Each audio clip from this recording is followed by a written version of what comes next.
उहाँ चाहिँ हुनुहुन्छ आजको बेहुली यानि कि हाम्रो चाहिँ भाउजू न्यू फ्यामिली मेम्बर है। अनि यता चाहिँ नियम गरिसकेर दादाले चाहिँ सिन्दुर पनि लगाइदिइसक्नु भएको छ भाउजूलाई। सिन्दुरहरू लगाइसकेर नियमहरू गरिसकेर यता भाउजूहरू सबैजनाले टीका पनि लगाउन थाल्नु भइसकेको छ। कतिपय नियम गरेको भिडियोहरू चाहिँ क्याप्चर गर्न सकिनँ किनभने म चाहिँ काम गर्दै थियो नि त। अनि यता चाहिँ हाम्रो बुनुले रोटी प्लस सब्जी बनाउँदैछ। अनि यता चाहिँ हुनुहुन्छ हामीहरूको सानो भाउजू र यता चाहिँ बहिनी प्लस जुका भाइ चाहिँ किन भनेको भन्दाखेरि सबैसँग एकदमै मिल्ने क्या, ट्याप्पै मिल्ने। अनि त्यही भएर जुका भाइ नाम राखिदिएको। कुकुर जस्तो कराउनु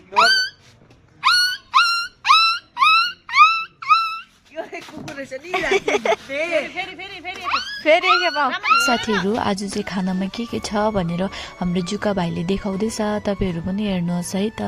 फर्स्टमा थियो तिल मटरको चटनी यानि कि गोर्खा चटनी, सेकेन्डमा थियो माछा ग्रेभी, अनि यता थर्डमा छ ब्रोइलरको मासु, अनि यता फोर्थमा छ दाल। एकदमै मिठो स्मेल आइरहेको थियो।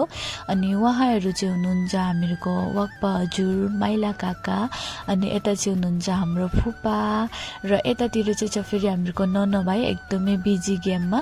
अनि उता चाहिँ हुनुहुन्छ ठुलो फुपा, यता चाहिँ सानो दादा।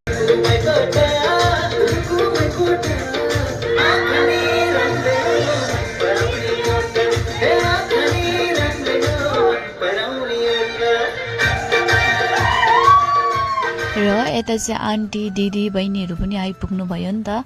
अनि फुपूले चाहिँ उहाँहरूलाई ठन्डा दिनुहुँदैछ। अनि यता चाहिँ हुनुहुन्छ दुईजना मेरो चाहिँ बजू र उहाँहरू चाहिँ हुनुहुन्छ सम्धिनी।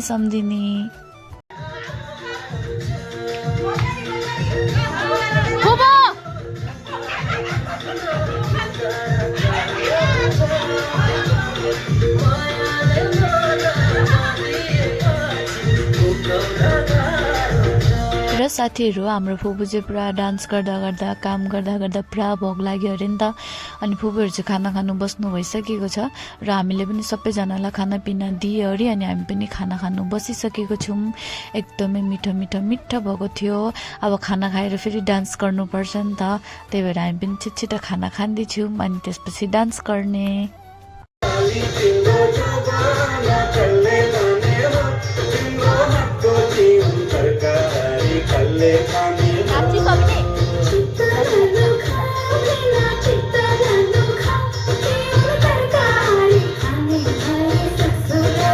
उहाँ चाहिँ हुनुहुन्छ हामीहरूको सारिका दिदी र उहाँ चाहिँ हुनुहुन्छ फुपू, यता चाहिँ हो भाइ। आजको लागि यति नै। Thank you so much for watching. Bye by.